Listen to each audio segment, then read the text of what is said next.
आज की तारीख में अगर नरेंद्र मोदी और अमित शाह को कोई अपने आगे झुका पाता है तो इसको राजनीति में बड़े करिश्मे के तौर पर देखा जाता है। पूरे के पूरे बिहार में शायद ही कोई ऐसा दल हो या ऐसा नेता हो जो ये कर पाए, लेकिन चिराग पासवान ने पिछले कुछ दिनों में ये करके दिखाया। अमित शाह और नरेंद्र मोदी लगातार उनके दरवाजे पर तमाम बड़े बड़े नेताओं को भेजते रहे। चिराग पासवान उन नेताओं से बातचीत तो करते रहे, लेकिन अमित शाह और नरेंद्र मोदी को कैसे अपने सामने झुकाया जाए, इस बात के लिए पूरे रणनीतिक तौर पर सीटों के लिए बार्गेनिंग करते रहे। एनडीए में चिराग पासवान को 29 सीट मिली है, यह कोई खबर नहीं है, लेकिन 29 सीट मिल गई है, यह बहुत बड़ी बात है। उस वक्त में चिराग पासवान को 29 सीट दी गई है जिस वक्त में बीजेपी उनको 20 के करीब सीट देने के मूड में थी। और आप गौर करिए, उपेंद्र कुशवाहा को, जीतन राम मांझी को, इन तमाम नेताओं को बीजेपी 6 सीट देने के ही मूड में थी। इन्होंने लाख प्रयास किया लेकिन मात्र 6 सीट ही दिया गया, लेकिन चिराग पासवान को 29 सीट दिया गया। चर्चा करेंगे कि चिराग पासवान नरेंद्र मोदी और अमित शाह को अपने आगे कैसे झुका पाते हैं।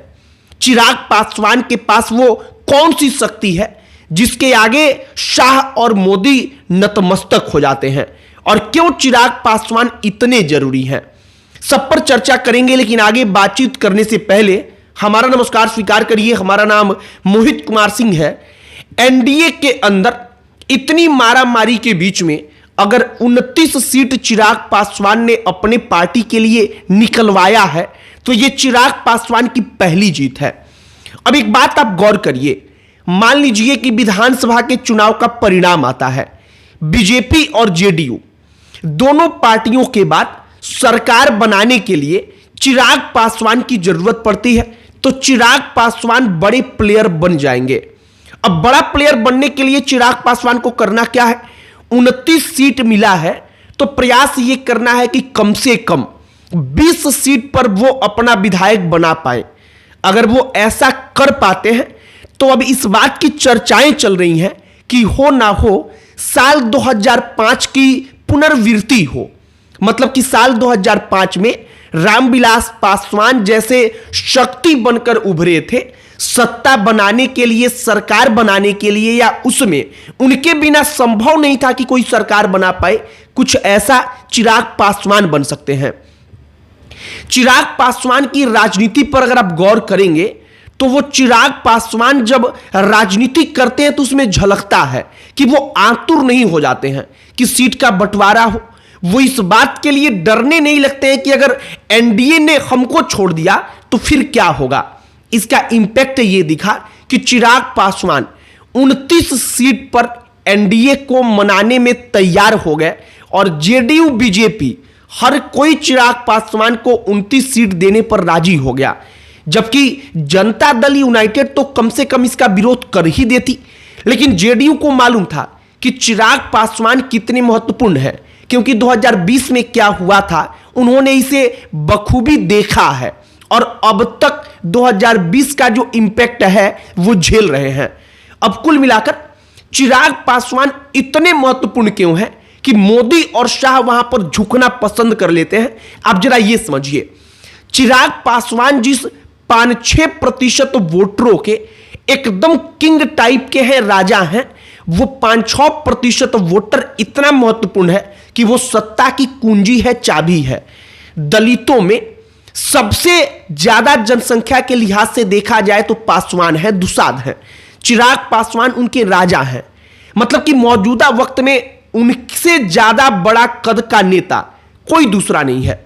चिराग पासवान जहां कहेंगे वो जाति, वो कम्युनिटी उन्हीं के साथ जाएगा, ये हर कोई जानता है, और इसीलिए चिराग पासवान इतने महत्वपूर्ण हैं। दूसरी एक और बात है, अगर दलितों के अंदर आप जाएंगे तो चिराग पासवान जितना लोकप्रिय नेता कोई दूसरा नहीं है। अमित शाह और नरेंद्र मोदी को मालूम है कि अगर यहां पर सीटों की संख्या में ज्यादा कंजूसी की गई, चिराग पासवान बिदक गए, तो इसका इंपैक्ट ये पड़ेगा कि जो सत्ता 2005 के बाद चल रही है बीजेपी और जेडीयू की, बीच के कुछ महीनों को हटा दे तो वो सत्ता 5 साल के लिए हमारे हाथ से जा सकती है। और इस बार तो तेजस्वी यादव मोर्चे पर इतने मजबूत नजर आ रहे हैं कि अगर इस बार राष्ट्रीय जनता दल को मजबूती के साथ नहीं रोका गया तो हो ना हो कई दशक के बाद राष्ट्रीय जनता दल सत्ता में आए और उसका मुख्यमंत्री बन जाए। फिलहाल कुल मिलाकर बिहार की राजनीति में शाह और मोदी को झुका पाना ही चिराग पासवान के लिए पहली जीत है। दूसरी जीत कि वो 20 से ज्यादा विधायक बना पाए और सरकार बनाने में महत्वपूर्ण पार्टी दल के रूप में एक अपनी महत्वपूर्ण वो कितने महत्वपूर्ण है इस बात को साबित कर पाए। अगर ऐसा कुछ भी हुआ तो चिराग पासवान अपने आप में बिहार में विधानसभा के लिहाज से, बिहार सरकार के लिहाज से बड़े प्लेयर बनकर उभर सकते हैं। बाकी अब आगे देखते रहिए कि क्या कुछ होता है। लेकिन एनडीए के सीट का गणित जो है उसके बारे में एक और कहानी आ रही है। कहा जा रहा है कि जीतन राम मांझी को 7 सीट देना था और उपेंद्र कुशवाहा को 6 सीट। उपेंद्र कुशवाहा ने कहा कि चिराग को आप जितना दीजिए हमें मतलब नहीं है, लेकिन अगर हमको 6 दीजिएगा और जीतन राम मांझी को 7 दीजिएगा तो यह हमें स्वीकार नहीं है। इसके बाद बीजेपी ने जीतन राम मांझी की 1 सीट और कम कर दी और भारतीय जनता पार्टी ने जीतन राम मांझी का 1 सीट अपने पास रख लिया और इस प्रकार से बीजेपी 101 सीट, जेडीयू 101 सीट और जो एलजेपीआर यानी कि चिराग पासवान की पार्टी है वो 29 सीट और उपेंद्र कुशवाहा तथा जीतन राम मांझी को 6-6 सीटें दी गई।